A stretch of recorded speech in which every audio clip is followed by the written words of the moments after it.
My name is Emily Carter, and I used to believe that life was about balancing ambition and love.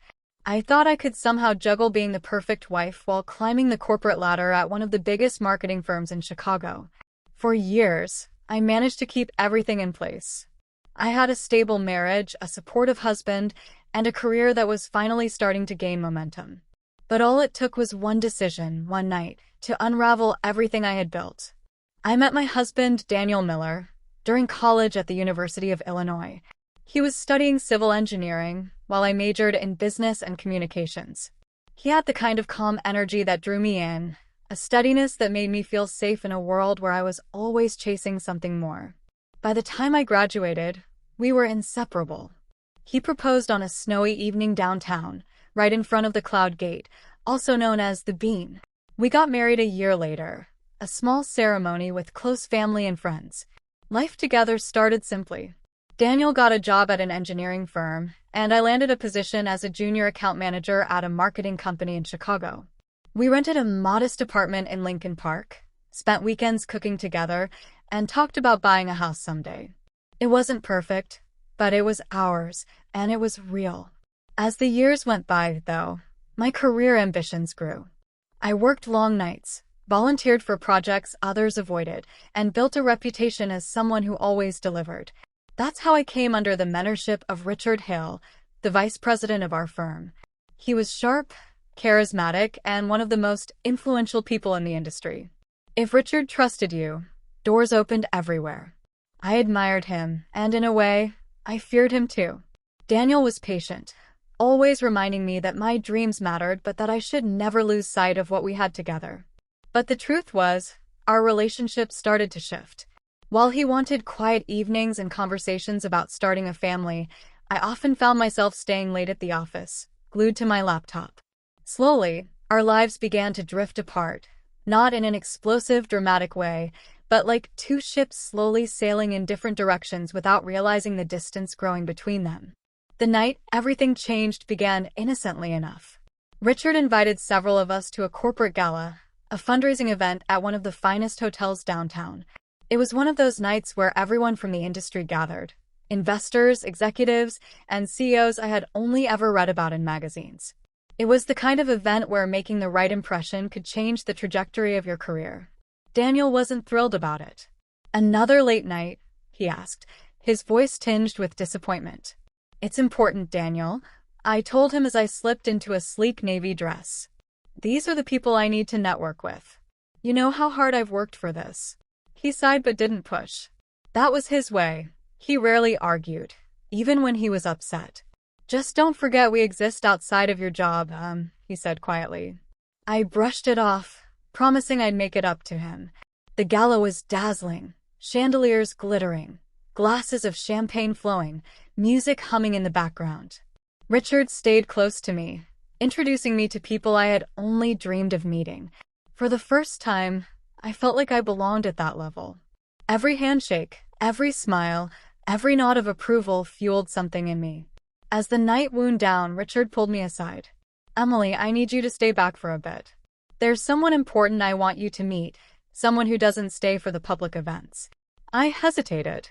It was already late, and Daniel had texted me twice asking when I'd be home. But the words "someone important" stuck with me. I told myself it was just one night, one more hour to invest in my career. That decision became the turning point of my life. I stayed. Richard introduced me to a high-profile client who eventually became one of the biggest accounts our firm had ever landed. Professionally, it was the break I had been waiting for. The next morning, I was celebrated at the office for helping secure the connection. Everyone congratulated me. Richard publicly praised me in front of the whole team. I should have felt on top of the world. But when I got home at 2 a.m. that night, Daniel was waiting. His face wasn't angry.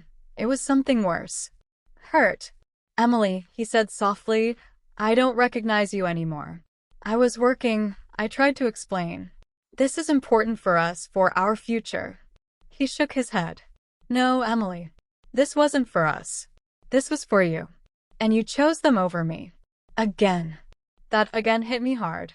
It made me realize that this wasn't just about one night. It was about all the nights I hadn't been there, all the dinners I'd skipped, all the quiet moments I'd abandoned in pursuit of something else. Over the next few weeks, the gap between us widened. He stopped waiting up for me. Our conversations became short, polite exchanges rather than the long, comforting talks we used to have. I told myself I'd fix it once things slowed down at work, but they never slowed down. In fact, they only got busier as I took on more responsibilities from the opportunity Richard had handed me. Then one evening, I came home to find Daniel sitting at the kitchen table with a small stack of papers. "I can't do this anymore," he said, his voice breaking. "I feel like I've already lost you, Emily. And I can't keep pretending we're still in this together." My heart sank as I realized what he was saying. Divorce. I begged him to reconsider, to give me another chance. But his mind was made up.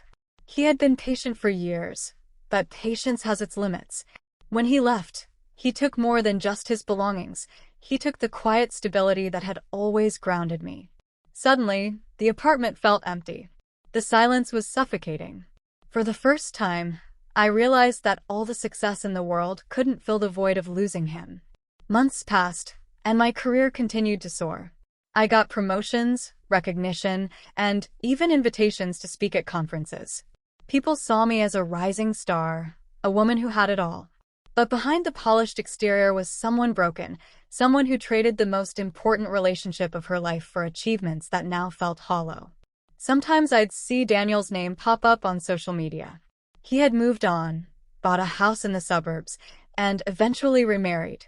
He looked happy, truly happy, the kind of happiness we used to share. And me?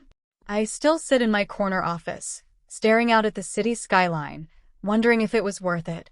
Because here's the truth. That one night I chose my boss over my husband wasn't just a single mistake. It was the final straw in a pattern of choices that told Daniel he would never come first. And once he believed that, I lost him forever.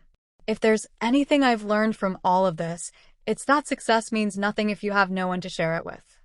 I thought I could chase both love and ambition, but I let my priorities slip. And in the end, I lost everything that truly mattered. So whenever someone asks me about my greatest regret, I don't talk about deals I missed or promotions I didn't get. I talk about the night I chose my boss over my husband, because that night cost me everything.